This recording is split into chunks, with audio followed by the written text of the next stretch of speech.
يسجل أولا هدف هلالي أول في الدقائق الأولى.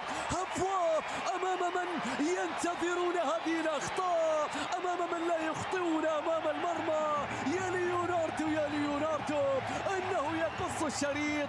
تغلط أمام الهلال. انظر إلى سافيتش يضغط. يا سافيتش ماذا تفعل؟ هل تسجل بأقدام ماركوس ليوناردو؟ يا للضغط يا للضغط.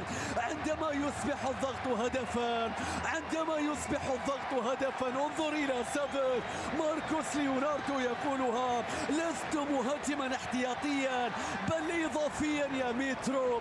1-0 سجلوها مبكرا.